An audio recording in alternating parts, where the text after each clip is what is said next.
Lorsque les troupes russes ont envahi l'Ukraine le 24 février 2022, Vladimir Poutine pensait tenir un coup maître. Il imaginait une campagne éclair, une opération militaire spéciale, qui balayerait Kyiv en quelques jours, écraserait le gouvernement ukrainien et planterait les drapeaux russes sur la capitale avant même que l'OTAN ne puisse réagir.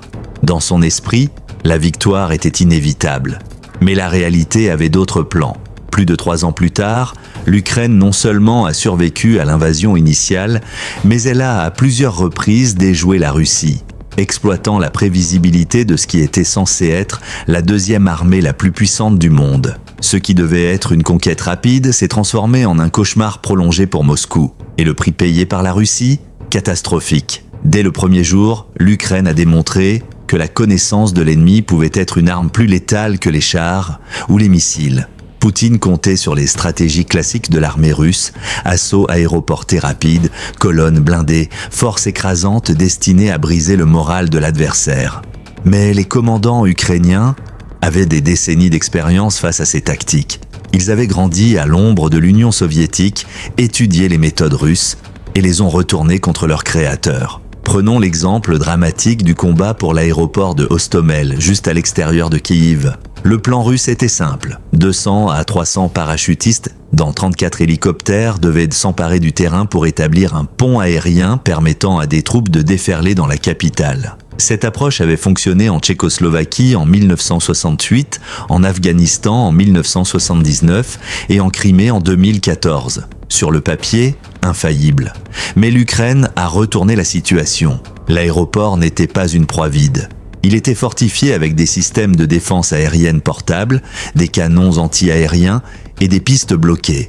Les réseaux radars, modernisés et protégés grâce à la coopération avec l'OTAN, créaient une zone de destruction. Les hélicoptères russes ont volé droit dans le piège. Moscou a fini par prendre le terrain, mais trop tard. La piste était détruite, le pont aérien n'a jamais vu le jour et ce qui devait être une guerre de 3 jours s'est transformé en un siège épuisant qui a échoué en quelques semaines. Ce modèle s'est répété encore et encore. Les forces ukrainiennes ont appris à exploiter la prévisibilité russe, transformant à chaque fois les tactiques classiques contre leurs créateurs. À l'été 2022, la Russie contrôlait la ville stratégique d'Izium dans le nord-est de l'Ukraine, en faisant un hub logistique pour le front nord. La ville aurait dû être sûre, un nœud clé reliant troupes et approvisionnement. Mais les commandants ukrainiens avaient d'autres plans.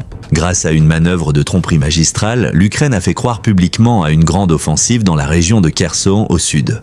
Les forces russes ont déplacé leurs meilleures unités pour contrer l'attaque attendue. Puis, le 6 septembre, l'Ukraine frappe dans la région de Kharkiv.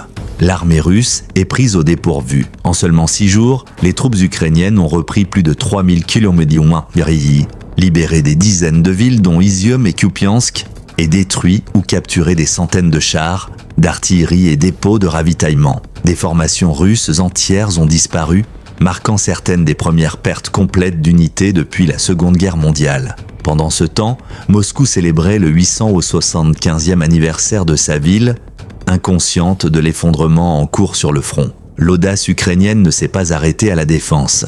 En août 2024, elle lance une incursion transfrontalière dans l'oblast de Koursk, capturant environ 1240 km² de territoire russe. Cette opération détruit le mythe de l'invulnérabilité russe, oblige Moscou à détourner des dizaines de milliers de troupes et change les dynamiques de soutien occidental. L'OTAN autorise enfin l'envoi d'armes avancées, F-16, missiles longue portée, des outils permettant à l'Ukraine de frapper profondément en territoire russe sans craindre d'escalade nucléaire. La clé du succès ukrainien réside dans sa révolution des drones. En 2022, l'industrie de défense nationale valait environ 1 milliard de dollars. En 2025, elle explose à 35 milliards, produisant presque tous les drones et munitions utilisés sur le front. Des drones FPV peu coûteux, capables de détruire des chars de plusieurs millions, aux drones navals chassant la flotte russe de Crimée, jusqu'aux drones longue portée frappant au cœur de la Russie. L'innovation est incessante. L'opération Spiderweb en juin 2025 voit l'Ukraine frapper 5 bases aériennes russes simultanément, paralysant un tiers de la flotte stratégique de bombardiers. Et cette créativité ne vient pas seulement des armes occidentales. Un réseau décentralisé de plus de 900 fournisseurs, entreprises industrielles ou ateliers de fortune permet de concevoir, tester et déployer de nouvelles armes en quelques semaines seulement. Mais l'innovation seule ne suffit pas. Les forces ukrainiennes combinent technologie et stratégie disciplinée, rotation régulière pour éviter l'épuisement, artillerie utilisée de manière sélective, postes de commandement cachés dans des structures civiles pouvant être évacués en un instant.